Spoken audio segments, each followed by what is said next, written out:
Our lecture tonight is part of our Center's Recovering Truth project that we've been running here for the last several years, made possible by a generous grant from the Henry Luce Foundation, their program in theology.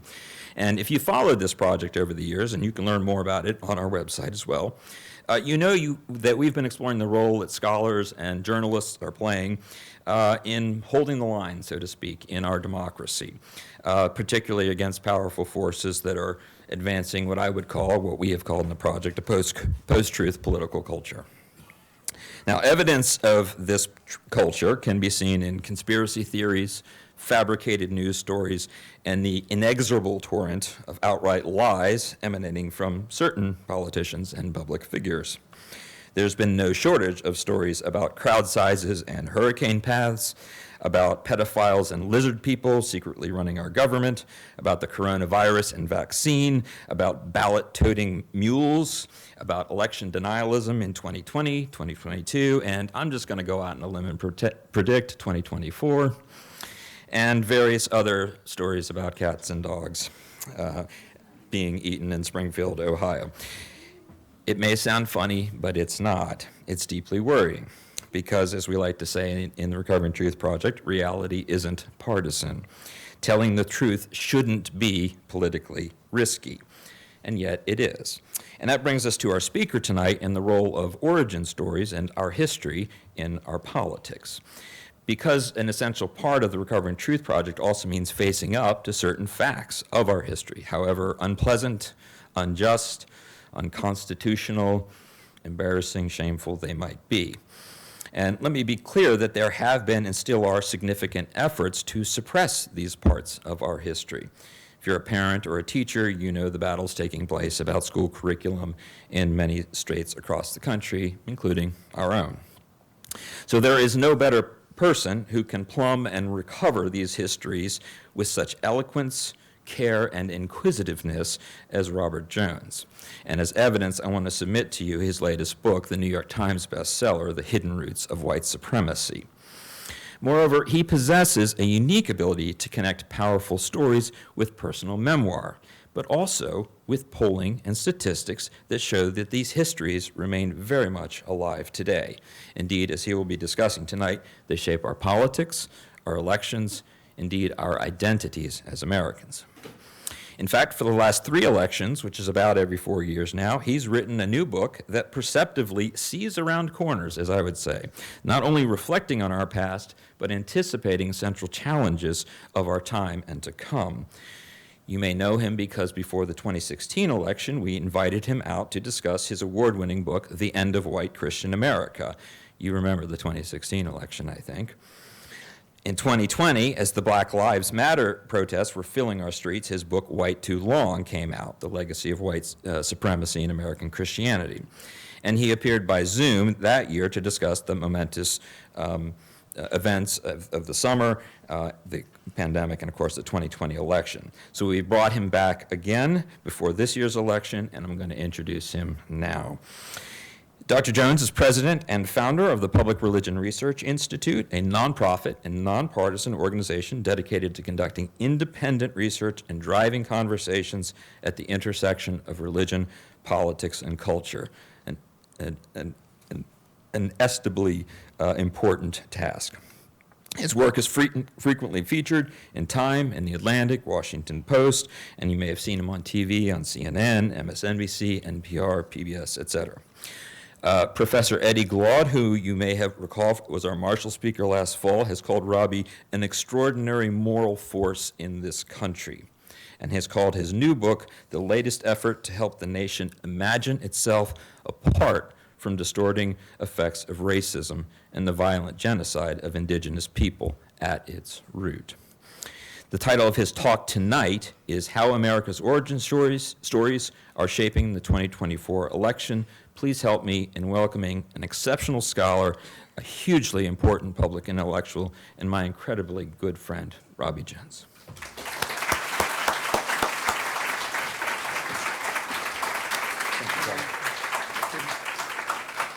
Well, thank you, John, for that very, very generous and kind introduction. And thank you all for coming out tonight. I will say, so I come from Washington, D.C., and I looked at my phone at the weather before I was heading out, and I just something is wrong with my phone. But it has indeed been quite something to kind of be here with 110 plus degree weather. But you're here, so thank you for coming out, even though the weather's a little bit of a challenge. So to begin, a few lines to just contemplate. It was a bright, cold day in April, and the clocks were striking 13. Is the truth universally acknowledged that a single man in possession of a good fortune must be in want of a wife? Man is born free, and everywhere he is in chains. You better not never tell nobody but God. It'd kill your mammy. I am an invisible man. In the beginning, God created the heavens and the earth. Beginnings matter, as these first lines of novels and books attest. They grab us by the lapels, they focus our attention, they intrigue us, they bring us into the frame, and let us see fragments of an entire world that's going to unfold before us as we read. So why are the clocks striking 13? What's the nature of gender roles and marriage in this social world? What rights are humans born with? What does it mean for a child to be given permission to tell God but not her mother a horrific family secret? How's a man invisible? And what's at stake in asserting an act of creation by a singular God? So beginnings allow specific things and questions to snap into focus. But as these opening sentences reveal, they also hide. Like a photo taken in portrait mode, the field of focus narrows, and other things fade into an indistinct blur in the background or recede altogether in the shadows. Our in the beginnings, our once upon a times, are never neutral. They issue an invoice that the rest of the story has to pay. So ultimately, the story is only accountable then to what is in that initial frame. And I think this dynamic explains to us why America today is divided more over our history than over our policies. In our current era of reckoning, the most visceral fights are not really over legislation, but over bigger questions. Who is this country for? Who's a real American? And these questions have push us back to fights about our founding myths and narratives we tell about ourselves, and especially our origin stories. So tonight I'm going to unpack a little bit of data, because in my day job, I kind of wear the hat. I'm the president and founder at Public Religion Research Institute, where we take the pulse of Americans on a whole range of issues. We have a new survey coming out October 16th at the Brookings Institution, kind of looking ahead to the election, but we're kind of plumbing the depths of kind of what Americans think, what's most important to them, what's driving the divisions among us. And one of the things has really struck us is really over the last decade, it has been issues of identity and narrative more than policy that is really driving our deepest divisions. So I'm going to kind of give you a sense of this. And one of the biggest divisions today is over this question of who is this country for? Who is a real American? These kinds of questions. And these questions have been wrapped up, and with one of the oldest answers to that question is this answer. This is a country that is a promised land for European Christians. That's who this country is for, right? Now that answer is, of course, diametrically opposed to a different kind of answer to that question, and that is, we are a pluralistic democracy. Right? These two answers do not go together.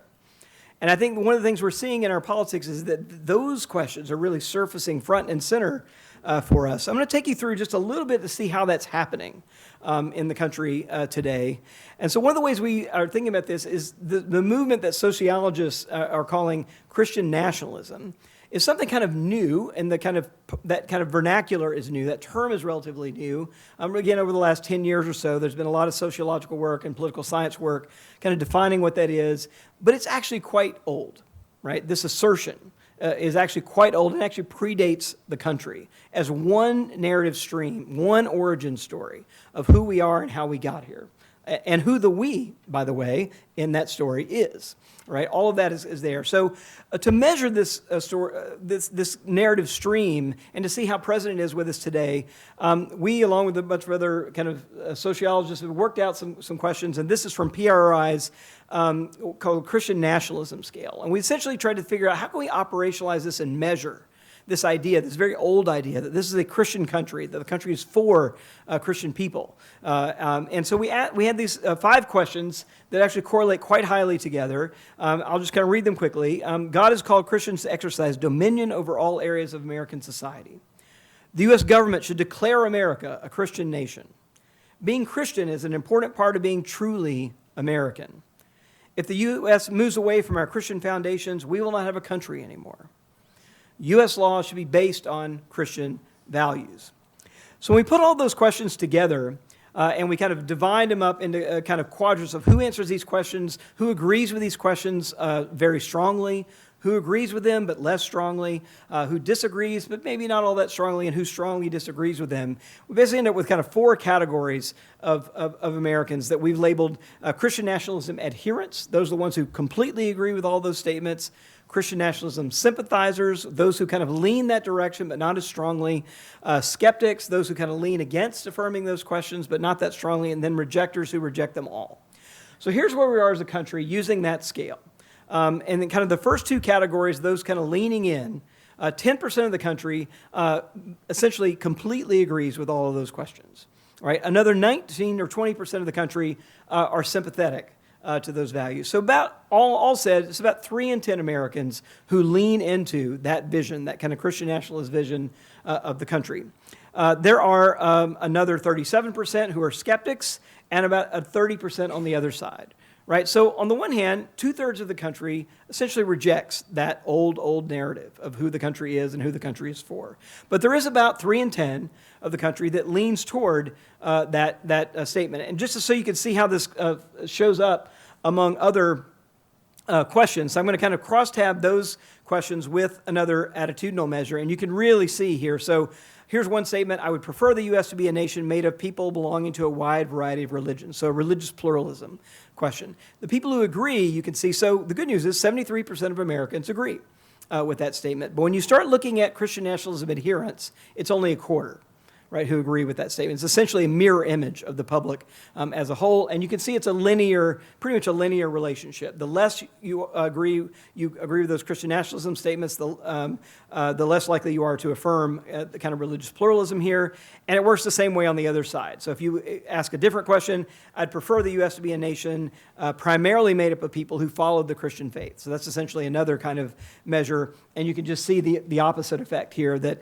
among those who are Christian nationalism adherents, it's 3/4, right, who agree with that statement. Among those who reject it, it's only 2% who agree with that statement. So we can see we're getting what we would think we're getting out of this statement. One other thing here, when we add in the kind of European identity to this question. So here's another question. God intended America to be a new promised land where European Christians could create a society that would be an example for the rest of the world. Here you can see these are people who are completely or mostly agree with that statement, and you can really see the line here again. When we add in that European component to it, we still see the kind of correlations here. Adherents are about more than 8 in 10. Christian nationalism adherents agree with that statement, and we're down in single digits. Only like 3% of Christian nationalism rejectors agree with that statement. So it's pretty clear, even when you add in the kind of European or kind of white identity here, that it still holds here. So who's most likely to hold this support? So it's not actually distributed evenly across the country, as you might expect.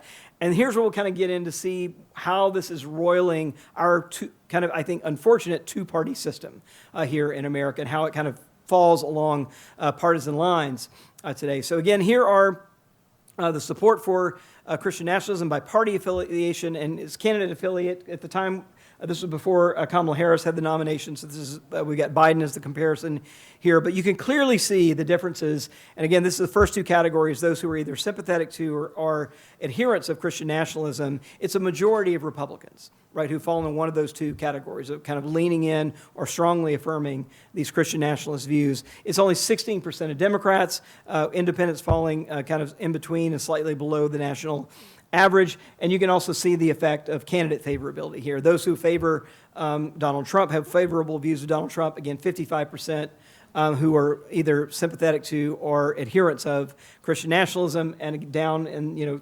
15% among Joe Biden. Here's the other side of that. You can see the kind of rejectors on the other side of that as well.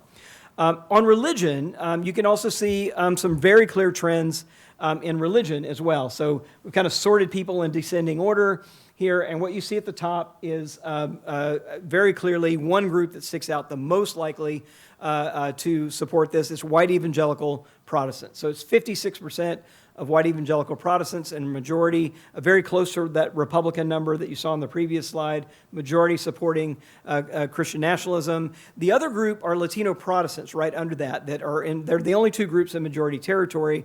And just to clarify, in the last presidential election, white evangelical Protestants voted more than 80% for Donald Trump, and Latino Protestants voted 60%.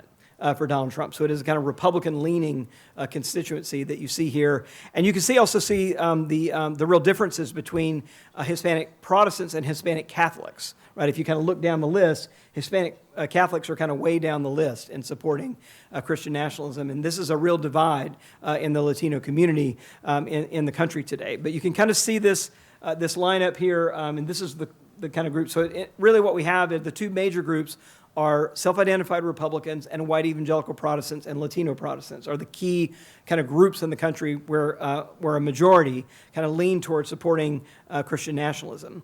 The other thing to say is that these are not, there's been a lot of kind of, I think, misleading information out there that Christian nationalism only has appeal to people who are CNIO, Christian in name only.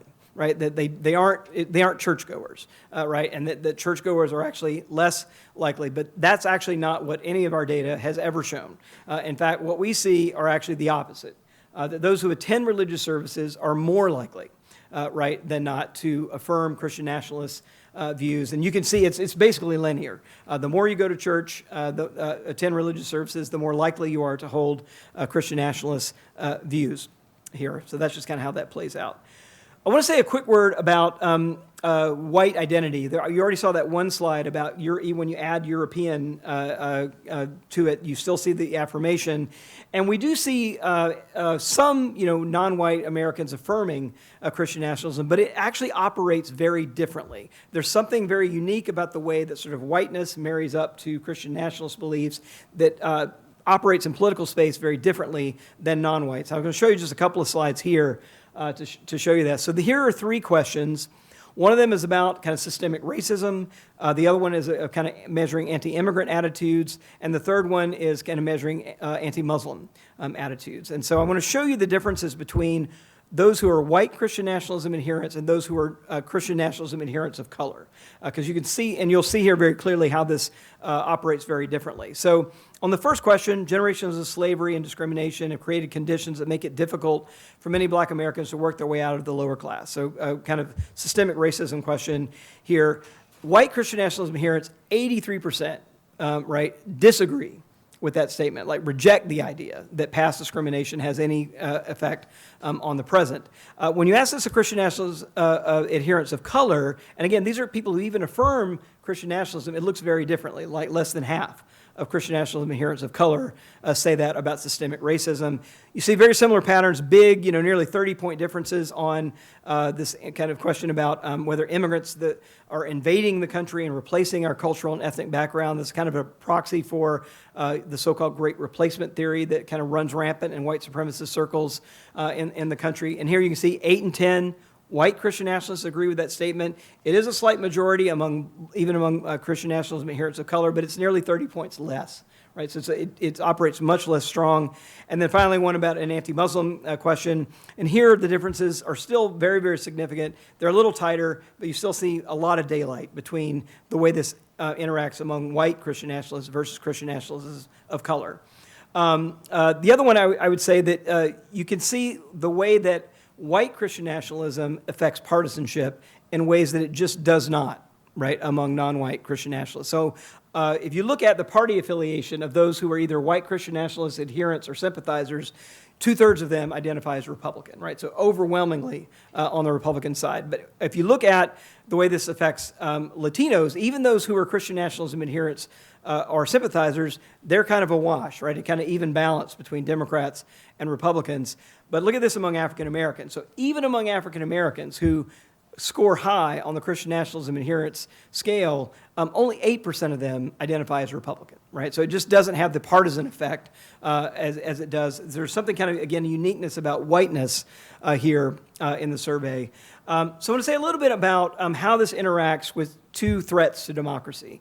So Christian nationalism in itself is a very anti-pluralistic view of the world, right? Kind of claiming Christian dominion and a kind of place of preeminence for people of kind of one religion in the country. But it's also correlated to two other things that we're seeing that are threats to democracy, and that is authoritarianism and political violence, right? And that, I think these are also really disturbing things. So we just released a survey a few weeks ago on religion and authoritarianism in the country. We released it at an event at Religion News Service hosted. And we did a similar thing here to measure something like authoritarianism, which is a challenging thing to measure. We did a very similar thing where we had 4 statements asking about various kind of authoritarian tendencies, and we only kind of scored people high on the scale if they answered similarly across the scale, right? So these questions were things like, what our country really needs is a strong, determined leader who will crush evil and take us back to our true path. Our country will be destroyed if we do not smash the perversions eating away at our moral fiber and traditional beliefs. We've got to get back to our traditional values, put some tough leaders in power, silence the troublemakers, right? So these kinds of authoritarian tendencies. And again, what we find here is, similar patterns, right? So the two groups that are most likely to score high on the authoritarianism scale are actually the same groups that are likely to score high on the Christian nationalism scale, and that is Republicans and white evangelical Protestants.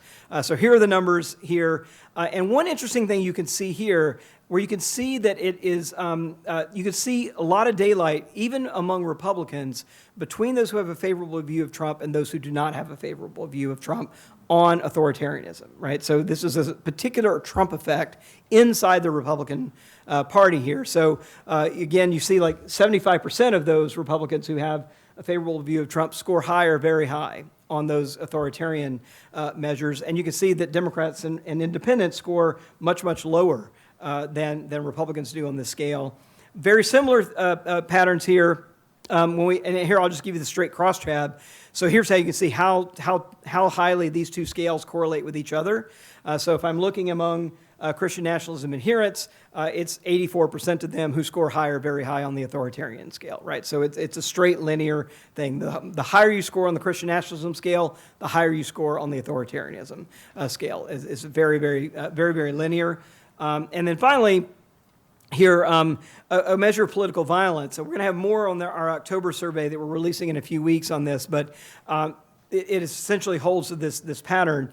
So we've been asking this question for a while. Do you agree or disagree? Because things have gotten so far off track, true American patriots may have to resort to violence in order to save the country.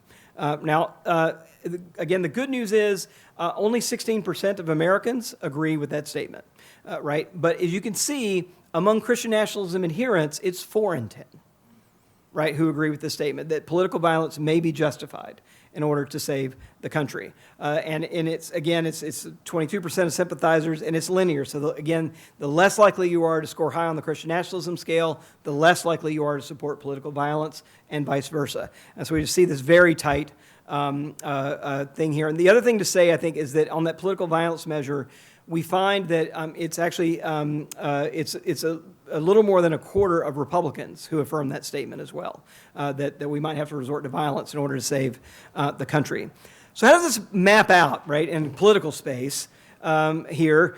Maybe it may not surprise you after seeing the partisan numbers. Clearly, states that are red states in the 2020 election are much more likely. Residents of those states are much more likely to score high on the Christian nationalism scale than our battleground states or blue states. So you can kind of see the jump here. It's about 35% of red states who residents of those states who score high on the scale. And by the way, I should say that this is actually a survey that had over 20,000 respondents. So it's a huge, huge national survey that we can go all the way down to the state level and look state by state here.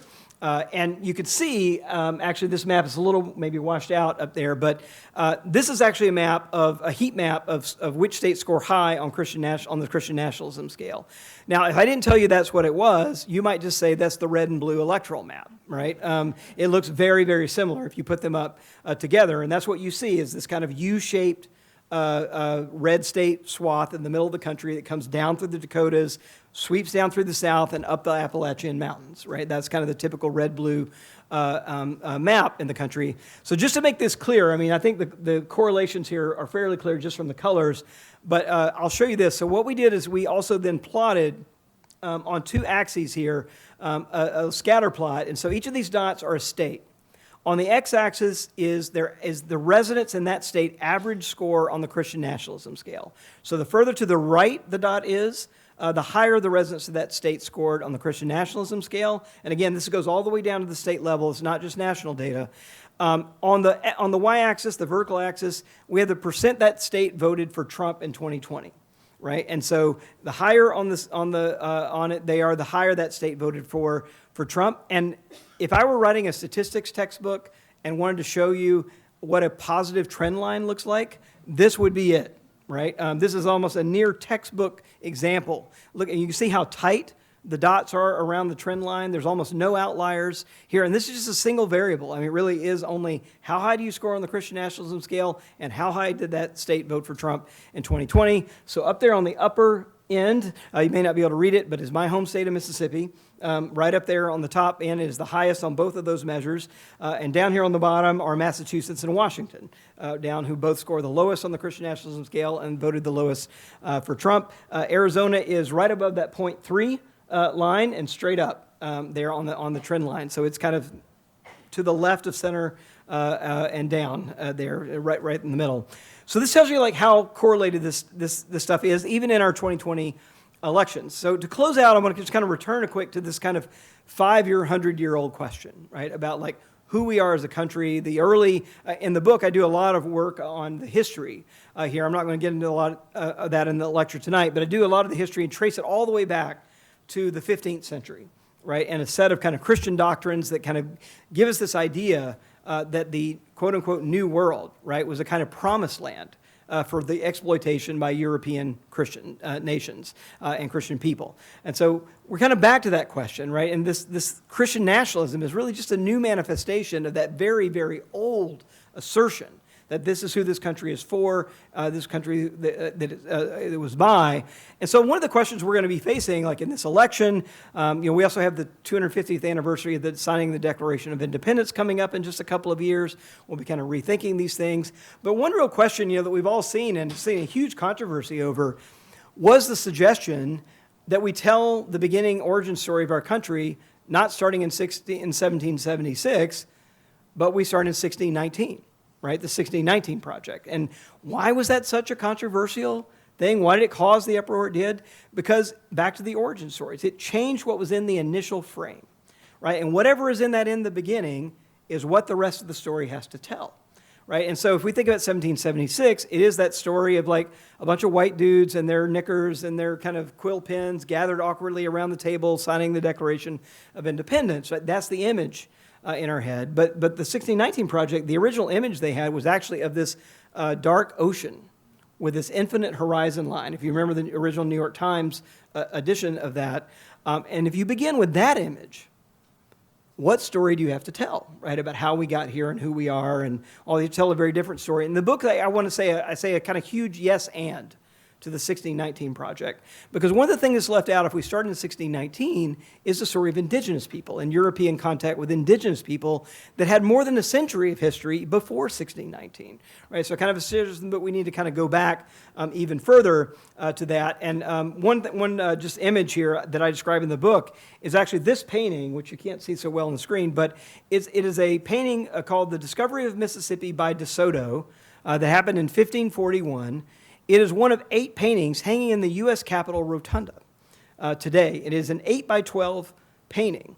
And it basically has De Soto here on his white horse and his big European finery, and all these indigenous people kind of cowering, right, around the thing. And I think you can't make out, but in the bottom right-hand corner, there is a massive 20-foot cross being raised in the middle of the indigenous village, right in the center of things. And there's priests and stuff, so there's like cannon and weapons on the left, and the cross and the priests on the right. That's the framing of the photo, and there's that image, right? So there it is, that old idea of who we are. So I want to kind of close with this kind of couple of words here.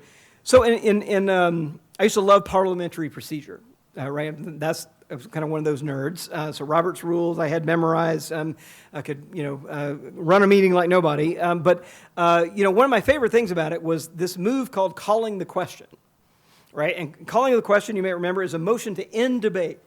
So it's a way to quit arguing infinitely about something, right? To kind of go to a vote, right? We've discussed it, all we need to discuss, now it's time to vote. So you call the question. And it typically means, both sides of the issue have been heard, it's time to make a decision to go forward. And I think there's a way in which we're at a moment like that in our country's history, right? And kind of throughout our history, we've had other moments, of course, like this as well. But at these times, we hear words like reckoning, where questions of justice and accountability can be discerned in ways that weren't previously possible. And people are called upon to choose. And these moments are usually pregnant with new possibilities. And it's at those moments the fights over our origins and narratives often come to the fore. And the question, I think, is how truthfully we will engage our history and how skillfully we will use it to direct us into a better future. So I'm going to kind of close just with a quick little anecdote from James Baldwin, who was asked a question at a similar moment after the assassination of Martin Luther King. And he was interviewed by a white Esquire reporter who framed the question to him this way, because it was when African Americans across the country were marching, protesting, many cities were on fire and had militarized their downtowns. And the reporter asked him the question this way, how can we get African Americans to cool it? Now, if you know anything about Baldwin, like that guy must not have known Baldwin if he asked the question that way, right? So here was Baldwin's kind of just took a breath, and he said this: all that can save you now is your confrontation with your own history, which is not your past, but your present. Your history has led you to this moment, and you can only begin to change yourself by looking at what you were doing in the name of your history.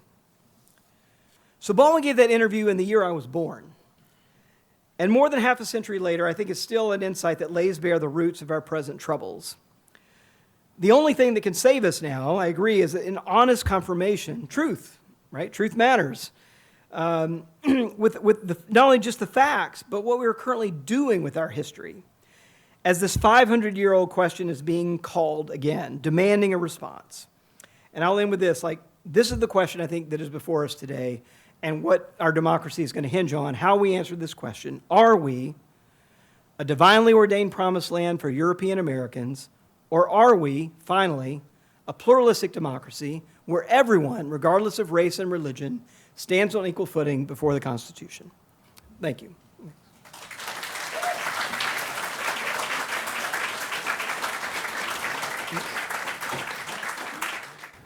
I'm going to be joined by Tracy Fessenden, who is our Director of Strategic Initiatives in the Center, and we're going to be beginning some questions here. Hopefully you've gotten some of the comment cards around, and if you haven't, just raise your hand if you want to get one, and then when you're ready, just pass them down to the end of the aisle, and we'll pick them up and bring them up here, and we're going to get a few questions, get the conversation started, and then we'll start pulling in some questions from the audience.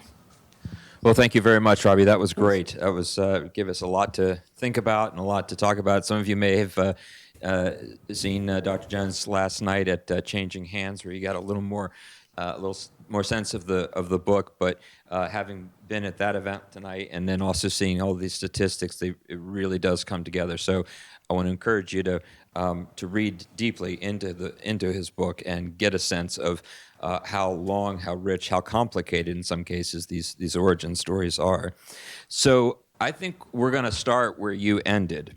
You asked us tonight, are we a divinely ordained promised land for European Christians, or is America a pluralistic democracy?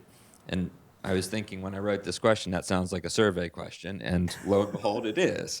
But I wonder also if it's possible that there might be built into that a kind of either-or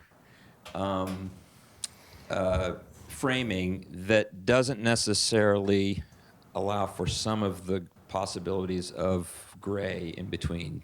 So, for example, in your book, you don't mention it. Up here, you do. It's not quite clear how religion fits into the pluralistic democracy option. Is it simply a matter of religious tolerance, or does religion have a more robust role to play, perhaps in storytelling or in shaping history or forming people?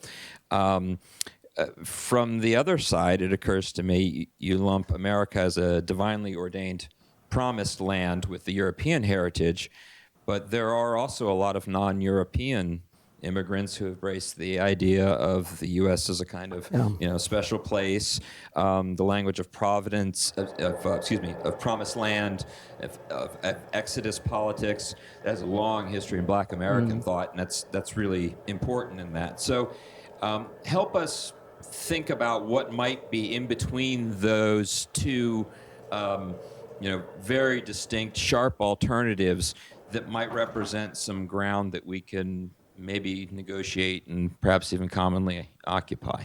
Yeah, well, thank you for that. Well, a couple of things. On the front end, I think my deepest concerns are really about claims of dominion and control and ownership and entitlement, right? That's really, I think, where the issues lie. It's not I think the dangers to democracy are really when religion goes that way. Right? It's really not that religion itself is not the danger. Christianity itself is not the danger. We have lots of ways in which Christianity is bolstered, right? Democracy and freedom and equality and like all of those things. This is sort of like a when Christianity has gone bad, right? A kind of way, and often it has been when it's been mixed up with white supremacy. Right, it's it's interesting. You can see, we're talking to students today, right? And somebody asked me about, but yeah, there's the same Bible and the same Jesus, and like, how does this work, right? That it works maybe so differently, and I think that's right. That there are these different trajectories, and I think it's you and I have an affinity for H. Richard Niebuhr, right? And that trajectory, and he wrote like a century ago, right, about the scandal that it should be that we have like one strand of Christianity that is kind of asserting this kind of entitlement and ownership and all that, and another strand way over here that is typically not white, asserting a very different kind of civil rights and other kinds of, and he called it should be a scandal, like that kind of color line inside of Christianity should be a scandal for the church. And I think that's something we become so used to, like, and then even on voting patterns, I've spent a lot of time looking at voting charts, and for the last 40 years, if you take all the kind of major religious groups and you sort them, groups most likely to vote Republican, groups most likely to vote Democrat, since the Civil Rights Movement. You will see white evangelical Protestants at the top, most likely to vote Republican, and you will see African American Protestants at the bottom, most likely to vote Democrat. And those groups share a lot of theology, share a lot of physical space in the South, right? And yet they are the most diametrically opposed people in political space, right? And so, something is like up, right, when that is happening. And the second question, remind me, was about. What's the second question? Your gray areas. There was another little in between. I think you're speaking to it was the question of how. Sorry. Well, I don't know what I'm going to say here. I'm thinking.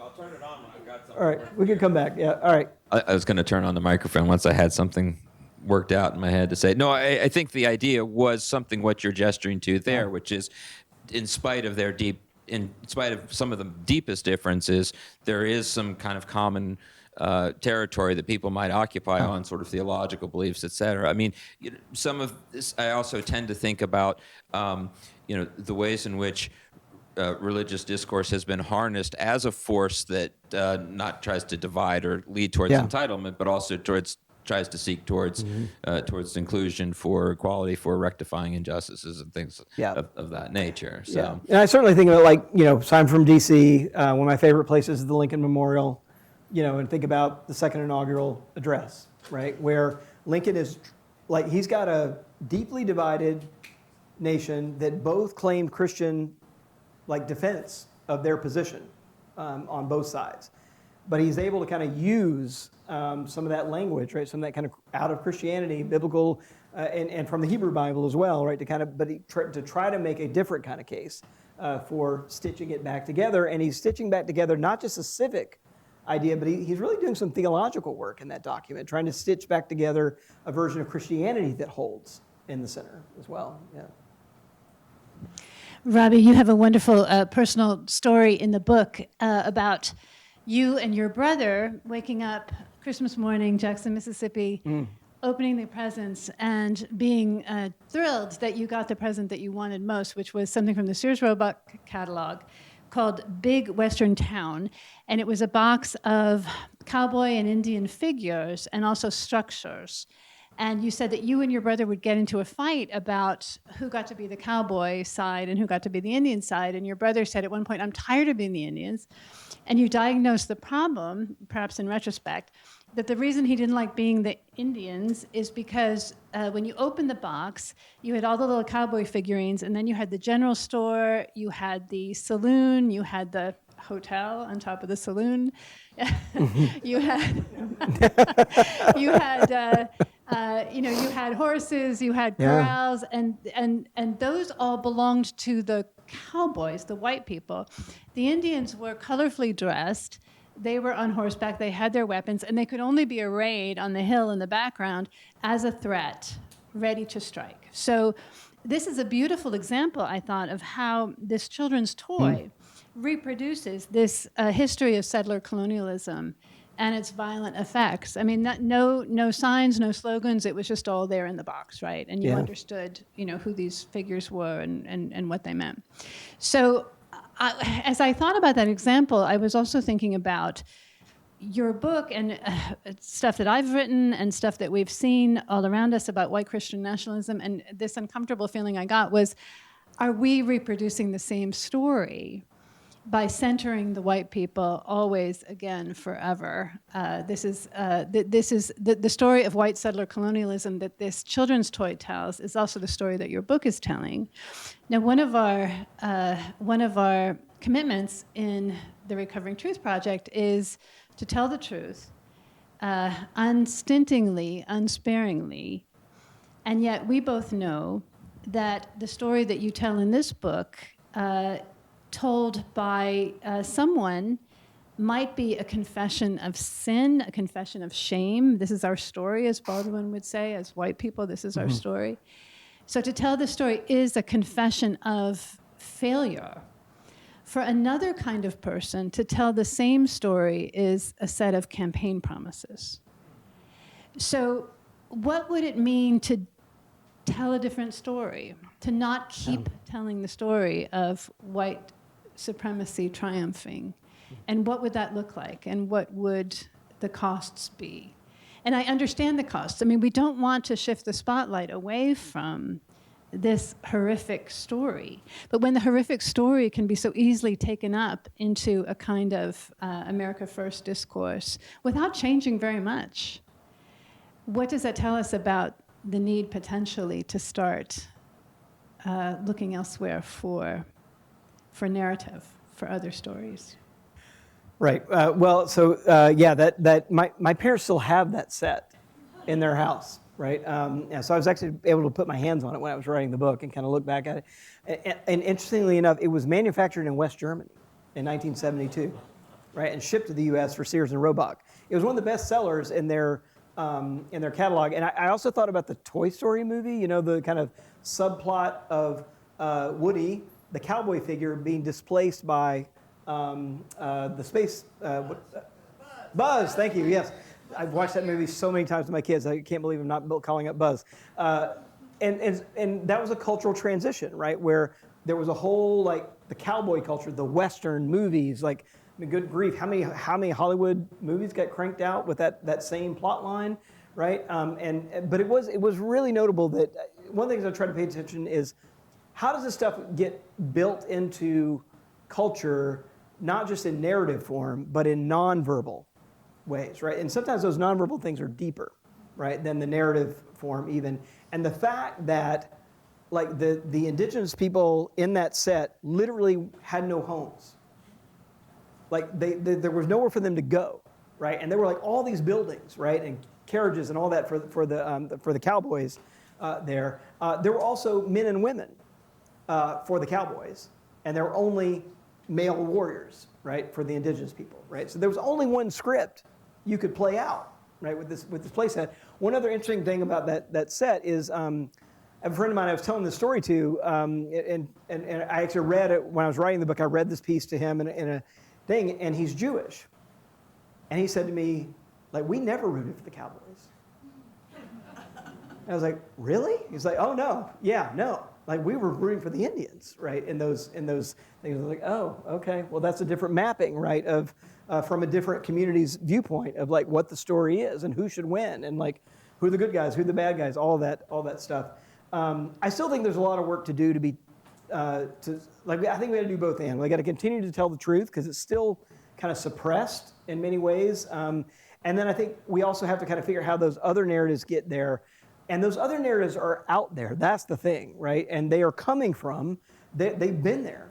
It's just that sort of white people have ignored them, right? So there are stories in indigenous communities that just haven't been brought into the kind of mainstream thing. And we see that with film. We see that with, it's happening, but it's a kind of slow move that's kind of changing. But I can say I don't think my kids aren't getting that same dosage from everywhere, right? That we got certainly growing up. So I find that hopeful. Yeah. We have a lot of questions coming in from the audience. I think we should start moving to those now. So I'm going to go ahead and get to the first one here. Question is, do you have any positive comments to make about Christian contributions to America? Oh, do we have a shortage of those? I say that only tongue-in-cheek, right? So I'm Christian, just in case anybody's wondering, right? I still identify with that world. An active member of a congregation in D.C. This is not. I'm not an outsider throwing rocks here. Like, these are my people, right? But I do think that one of the things that has to happen is inside the circles. So I grew up like Southern Baptist in Mississippi. That's kind of the world from which I come. I went to public school, but then I went to Baptist college. I have a degree from a Baptist seminary, right? So I was that kid who was at church 5 days a week growing up. So that's my world. I actually count this work an act of, like, faithfulness, right, to that world. So an act of truth-telling, an act of love and care for that world, because that world, like the sort of white Christian world, how many examples do we need right now to see how unhealthy that world is?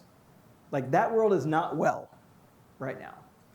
And there are some reasons why that world's not well. And just like, so I'm a cancer survivor, and I had a bout with colon cancer at age 43 about 10 years ago, and actually 13 years ago. That's sad. But what I remember is, like, you get a diagnosis like that, and the treatment sounds pretty bad, right?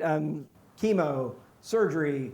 And so why do you sign up for that, right? You don't sign up with it, only because you think there's health on the other side. That's why you sign up. And I kind of think about this moment of like challenging, truth-telling, all that. Like, it's really important, right? And I do think that there's been no shortage of white Christian backpatting in this country. But I think this moment actually calls for something a little bit different, and that is a more critical time, and not to kind of beat up on ourselves, but I think a more critical self-assessment so that we could actually take our place in a more healthy republic, right? But we've got some work to do to get there. So if the question is worrying about, like, do I hate, am I anti-Christian? I'm certainly not, right? In fact, this is, I feel like in some ways, like, I'm an academic and all that, but it's a kind of personal thing of faith for me as well. You suggest in your book that up to this point in our history, the lesson seems to be this: while we are endlessly creative in finding novel ways to kill, dispossess, and defraud others, we are hopelessly unimaginative in our efforts to balance the scales of justice. Greed spawns a million schemes, while repentance throws up its hands. I love that idea, but I'm also thinking, what are some ways to harness creativity for the project of repair? Yeah. I mean, I think you're right that we have been endlessly creative in our destruction. So, any thoughts on how we can be more creative, more imaginative, restore the dignity of our imagination to ways of healing? Yeah. Well, I think creativity is always linked to motivation, right? So we can be creative when we're really motivated to do something. That's what drives creativity. And I think it has been kind of a problem of motivation. And so, what drove me to write that passage actually was after just watching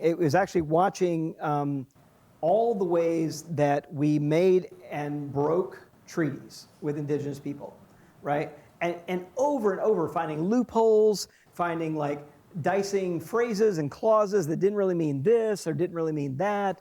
Even all across the country, like even William Penn in Pennsylvania, and earlier, pretty early in American history, there was like this kind of famous thing where they made a treaty with Native Americans that the distance was going to be the distance that a man could walk in a day. That's how they were going to measure the land. Penn hires 3 runners, right, to sprint the distance, and they triple the landmass by just having people sprint that distance, and got away with it, right? I mean so I think, and I can just multiply the examples, and I think like one of the biggest things I hear when there's a question of like reparations, like, so what does that mean? And by the way, the word reparations, I think, gets quickly a kind of bogeyman, woke, rejected word, but it has like pretty tight connections with repentance and repair, and words that are pretty at home in Christian traditions, right? And so that, what do we do? I think there are some good examples. There's an example in Washington State where they couldn't get the county or any government officials to kind of do anything about land theft with an indigenous group of people there, and the local people formed a kind of community foundation, and what they basically did is they asked people to voluntarily add to their house payment or rent check an extra amount of money, and it would go into this fund, and then the fund was controlled by a tribal board, right? So we're actually completely no strings attached, and it was meant to kind of benefit the local tribe that couldn't get recognition by the local counties, like little things like that. I mean, if we had 1,000 of those things blooming all over the country, it would really matter. So I think there's certainly I think federal government, state government, county, city, all of them have a role to play, but there are other ways when there are even roadblocks there, I think, to kind of make some things happen. The only reparations that have been made, for example, in Tulsa, and there are still living survivors, right, of the Tulsa race massacre. The only like financial reparations, people who clearly have documented losses there have been made by private groups. The Tulsa Ministries, Tulsa Ministries group is one of the few places that have actually made a reparations payment because the city and the council and the county wouldn't do it.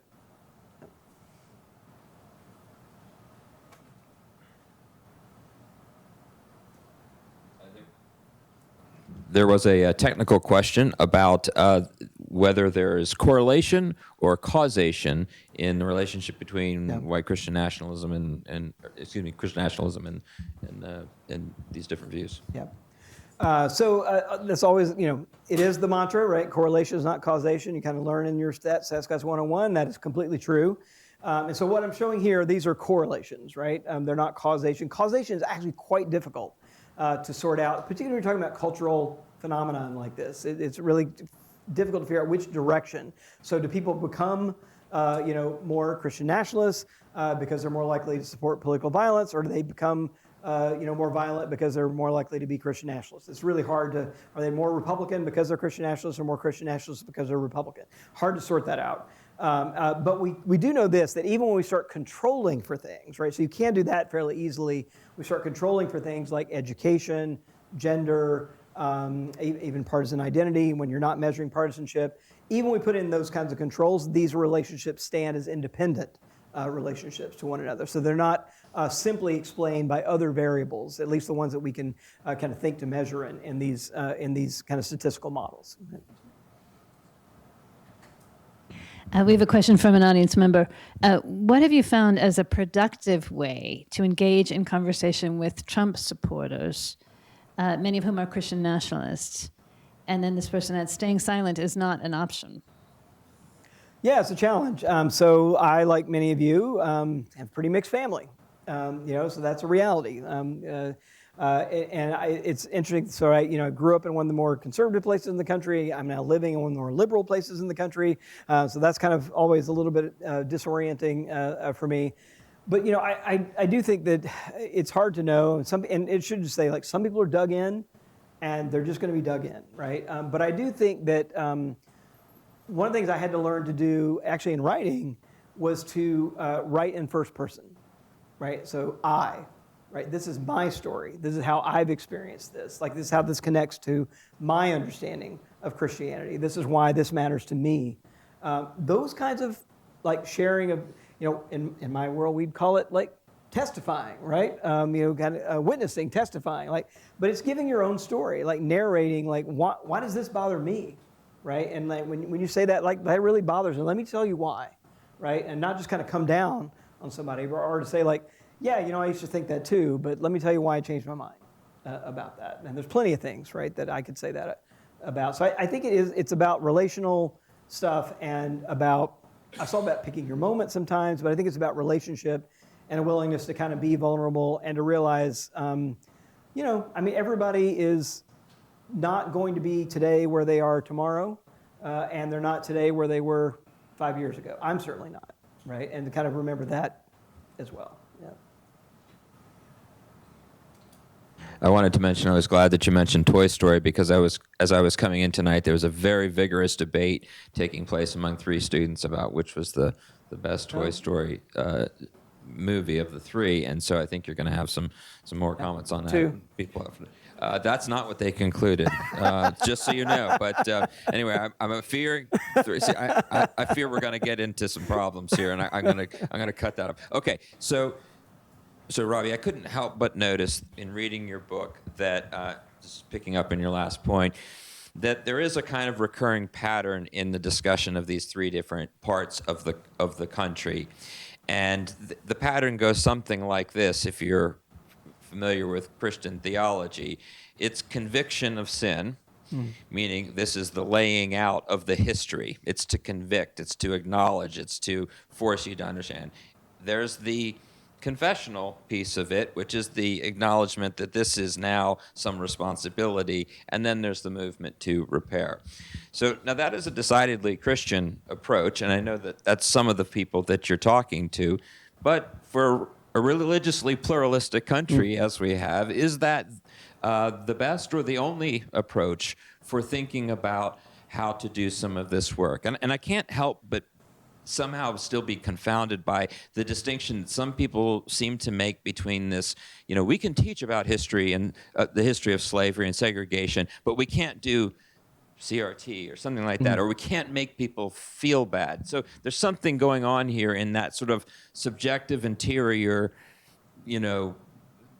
moment where some people, including a lot of Christians, don't want to be forced to look inside. If it's out there, we can read it, but so it's not a concise question, but it is a problem I see that I'd like to hear you say a little more about.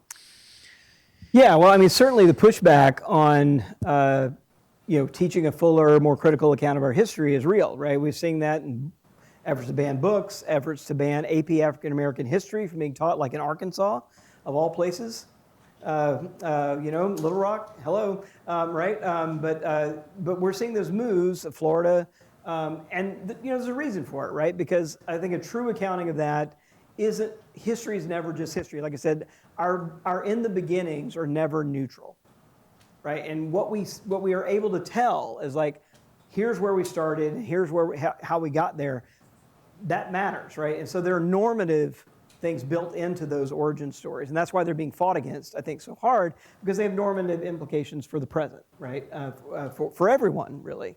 But I think it's not a zero-sum game. I think the end of this is, again, a kind of a healthier community. What I heard over and over, particularly from white people working on these problems at the local level, wasn't guilt, shame. That wasn't what drove them into this process. What I heard over and over was, I attended some meetings like at the Emmett Till Interpretive Center, the board of that group that was about telling the truth about what happened to Emmett Till in Tallahatchie County, Mississippi. And what I heard from them was just saying, look, we know that there is a kind of psychic and moral wound in our community, right? And it's here.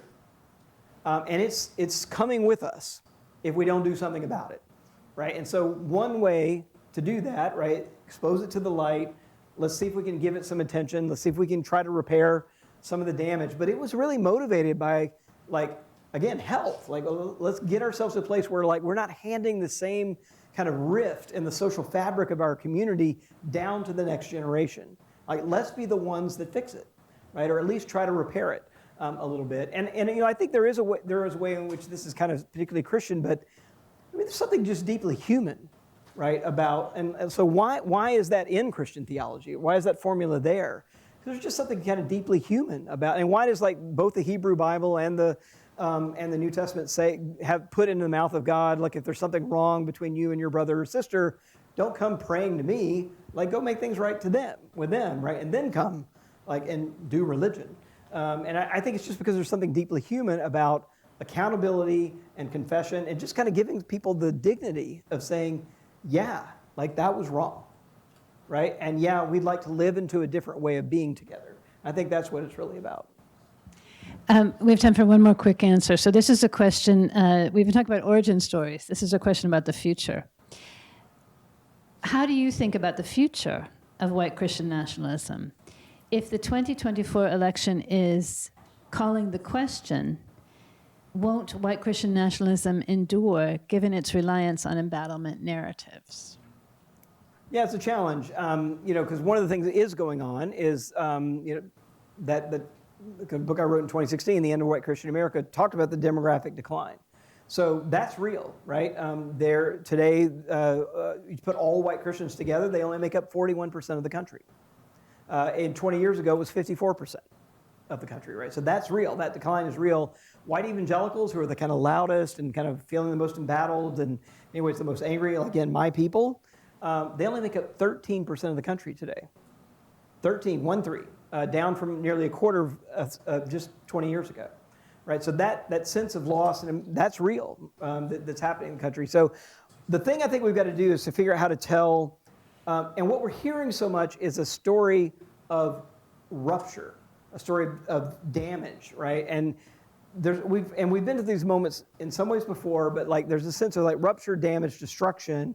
And I think what we've got to do is figure out how to tell a story that's about continuity, right? So yes, like we're going to turn the page. There's going to be a new chapter written. So we're not in the same old chapter anymore, but it's the same book, right? We're still writing the same story together. We're going to do it in a different way. Characters are going to change. Kind of maybe killed this metaphor, but there's a way in which we just think it's still within the same binder, right, of the book that we're trying to write together, of kind of a future for this country. It's time to call, if not the question, call our wonderful gathering to a close. So thank you so much, Robert P. Jones, for being with us, Yep, and thanks. thank you, everyone.